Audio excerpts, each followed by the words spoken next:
Hey friends, it's the Baron without the window weather on this 6th day of September 2014. So today I'm going to teach you a little bit about goldenrod and how I use it as a tea and a tincture. So goldenrod, which is in the aster family, it grows pretty much all over the place. It grows really well in dry and in actually wet climates. This one's actually growing right on the edge of one of my swells that I made earlier this year. What we're looking at is this is called a sweet goldenrod.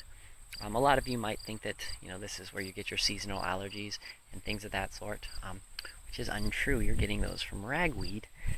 This particular plant, goldenrod, has very dense, heavy pollen, so it's not easily transferred airborne. And if it is, it's not a very far distance. Though, a side note, there are people that have an allergic reaction to touching the plant. I don't, but other people might. So if you're going to follow my instructions to make a tincture and things of that sort, you might want to wear gloves or just experiment and see if you're allergic to it or not. So it's got these really cool, they kind of look like little suns, these little tiny little flower clusters that kind of like little explosions, and they're yellow with a little bit of orange in the middle. So it's pretty cool. How I identified this as a sweet sweet goldenrod is you take the leaf, you squish it up, and then you smell it, and it'll kind of smell like anise. And then if you've ever had goldenrod honey, you can see this little guy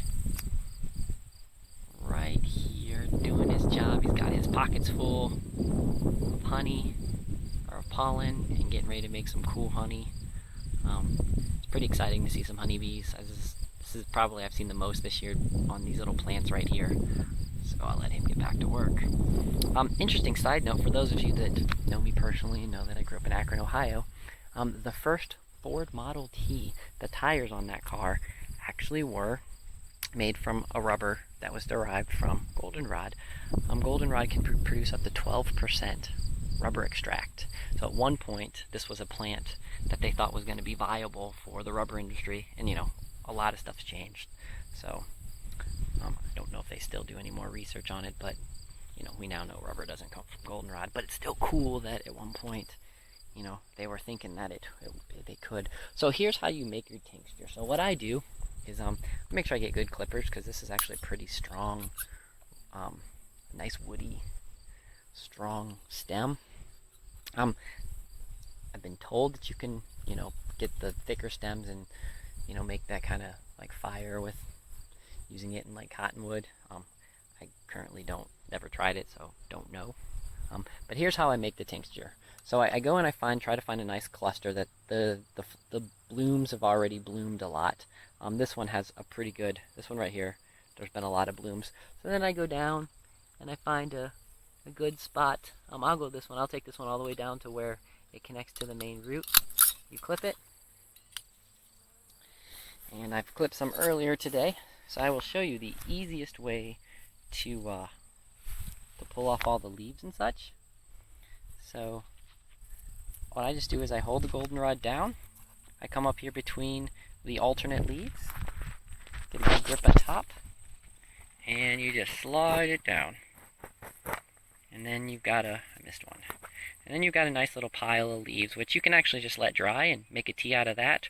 Or if you have yourself a little jar, you put them in the jar, and you want to fill up the jar about 3/4 of the way. This one's about half right now, so I definitely need to put some more in there.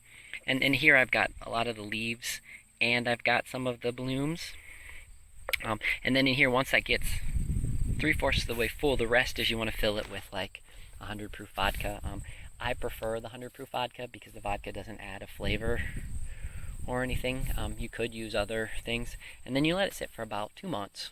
A little longer, a little less, depending on, but somewhere in that time range.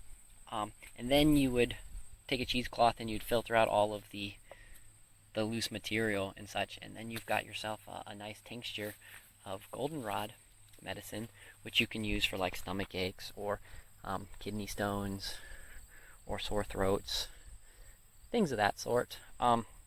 You can also chew the leaves if you've got a sore throat, and I've not tried it. I'm going to try it next time I have a sore throat. But that's supposed to help.